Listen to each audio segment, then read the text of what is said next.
Hello everyone. Thanks to everyone for watching this video. My name is Qi Dang. I am an architect and engineer. Today's video is titled Finite Difference Method, and it is going to introduce the finite difference method for ordinary or partial differential equations. I am going to give you an overview of what I am covering in today's video. First at all, it is a bit of background to the topic, and then focus on the two-point boundary value problems and Laplace equation before wrapping up with conclusions. Now we will introduce the finite difference method. We consider the linear problem. In this general form, the equation is defined on the interval from a to b for x with two boundary conditions, given ya equals to alpha, yb equals to beta. This boundary condition is called the Dirichlet boundary condition. That is a type of boundary condition where the unknown is given at the boundary. To begin with, we need to discretize the domain for x here. We will use a uniform grid. Let's say I choose already a number n is a positive integer. That is how many intervals I'm going to cut my grid. And then the length of each interval will be b minus a divided by n. That is the length of the subintervals. And then I can write out my grid points. Xi will equal to a plus I times h. And I runs from 0, 1, 2 to n. In this notation, I will have x0 equals to a and xn equals to b. This will be the two boundary grid points. Our goal here is to find some discrete approximation. We are not finding a function here. We are finding approximate value for the solution at the grid points. So we are interested in an approximation of y at xi. The main two would be this finite difference approximation to the derivatives. So we need to approximate the first derivative and the second derivative, because they both appear in the equation. We can now plug the two approximations back into my ODE. We use some notation to make it simpler. Our discrete equation shows on this expression. After some cleaning up, we get the following equation. We now set four notations to make it more compact: AI, BI, CI, and DI, and obtain a new expression. Furthermore, we see that for the equation where I equals to 1, I will get y0, which is not an unknown. It is a boundary condition, and we have the first equation here. For the equation where I equals to n minus 1, I will get yn, which equals to beta. It is another boundary condition, and we have the last equation here. With all that, we see actually for this set of discrete equation plus the two boundary conditions, we can write the whole thing into a system of linear equations denoting matrix and vector notation. So a times y bar equals to b bar, where a is the coefficient matrix and b is the load vector. We notice that since for each equation on the left-hand side, I only have three terms involving y. This actually gives me three unknowns in each row of the A matrix. Since the di, yi, the di will be on the diagonal, this actually gives me a tridiagonal system. So the A matrix will have all the d's on the diagonal, and the ci's will be on the upper diagonal, and the di's will be on the lower diagonal. That is my unknown vector, my y. And I have the load vector b, which will mainly consist of bi. But remember, the first and the last equations are different, because they touch the boundary. So the boundary value appears here. We now take a look at an example using a finite difference method to solve a specific problem. Let's now consider this ODE. Y double prime means negative 4 y minus x in bracket with boundary conditions y0 is 0, y1 equals to 2. It is easy to verify that the exact solution is given by this function here. It is some number times the sine 2x plus nx. You can differentiate this twice and plug in on the left-hand side. We are interested in a finite difference approximation. Let's fix a number n, and we make a uniform grid. So h will be 1 over n, because the interval length is 1. Next term, we will be ih, and I run from 0 to n. So the only term we need to throw in and find the difference is the second derivative.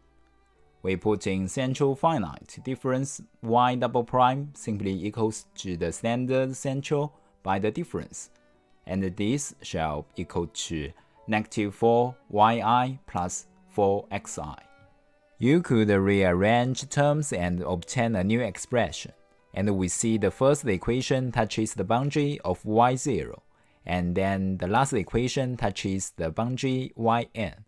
This will end up in a tridiagonal system. Again, we call it A times y bar equals to b bar. Collecting my A matrix, on the diagonal, I have negative 2 plus 4h squared. Upper diagonals are 1, lower diagonals are 1. The vector of my unknowns from y1, y2 to yn minus 1. The b is the load vector, and it contains all the terms for h squared, xi's for the i's component plus 2 additional terms for the first equation, and the last equation where the boundary condition goes in. We can use Gaussian elimination to solve this algorithm. In order to see if the method converges as n increases and h decreases, we plot the error. We run the method for 5 different choices of n equals to 5, 10, 20, 40, 80. H becomes half each time, and we plot the error. Here is the graph. The blue one is when n equals to 5. The error is about 0.01. If I do n equals to 80, this purple one looks really close to the line 0 in this plot. Next, we will introduce the finite difference method to solve some partial differential equations. Let's consider a Laplace equation in two-dimensional space. The equation takes this form: uxx plus uyy equals to 0. The sub x denotes the partial derivative with respect to x. So uxx simply means partial square of u over partial x squared twice. And then the same meaning is for the other partial derivative. We consider a unit square for x lies between 0 and 1, and for y lies between 0 and 1. We consider the Dirichlet boundary condition. The Dirichlet condition means the value of unknown is already given on the boundary. If the condition is 0, we call it homogeneous. Otherwise, we call it non-homogeneous. We will consider homogeneous condition on 3 sides, meaning non-homogeneous only on 1. Here is a graphic illustration of the boundary conditions. We now set up a uniform grid in both x and y directions. So, fix and positive integer N, which is the number of intervals in both x and y directions. We'd like to h to be the distance between 2 grid points.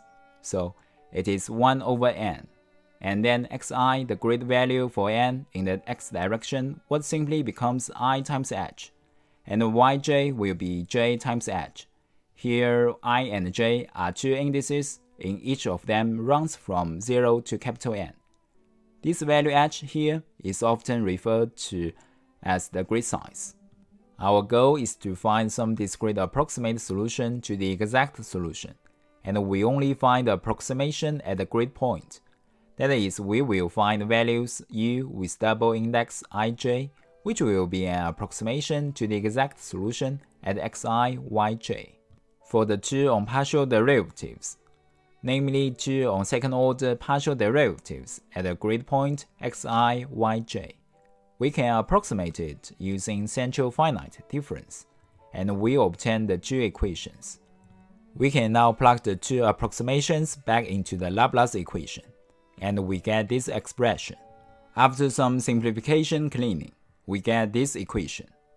At the 2 boundaries, we are on x equals to 0, that is the index I equals to 0, and u will be 0 for all j. And at x equal to 1, that is where I equals to N. and then u is 0 for j, and then when y equals to 0, that means j equals to 0, and u will be 0 for all I. The last side, when y equals to 1 and j equals to capital N, my boundary condition is non-homogeneous, so it equals to the value g. We see that each discrete Laplace equation involves 5 grid points. If we draw them out in their corresponding position in the grid, we get something that is referred to as a computational stencil. The one in the middle here, that is the one where the index ij, this unknown is multiplied by -4, and then you need 1 on the left, and you need 1 on the right in the x direction. They are multiplied by 1, and then you need 1 below, and the 1 above in the y direction. And these are multiplied by 1. This computational stencil actually can be very useful when we want to set up the equations.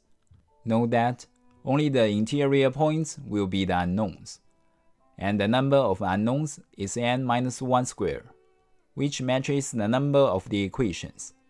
In the end, we obtain a system of linear equations in unknown, which can be written as a times v bar equal to b bar.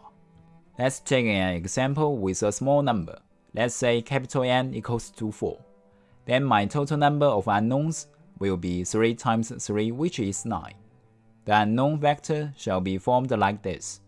It is easier to show this on the graph. This is our grid here, and you know the unknowns are the 3 by 3 inner points. We can write out each equation for given ij going through all the grid points containing my unknown by using the computation of stencil. You place the stencil over each interior point, and then you write out of the equation using the corresponding weights at each point. If the stencil has one leg touching the boundary point, then we must take consideration of the boundary conditions, because that one is not unknown that is a given data, and you would move that to the right-hand side. So, we have 9 equations. Next, we will write this out the matrix, collecting all these coefficients. I can write it as a times v equals to b, where a would be just all those coefficients.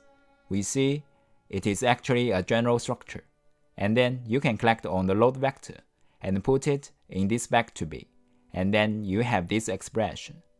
As I said, we already noticed that this is tridiagonal block structure of the A matrix.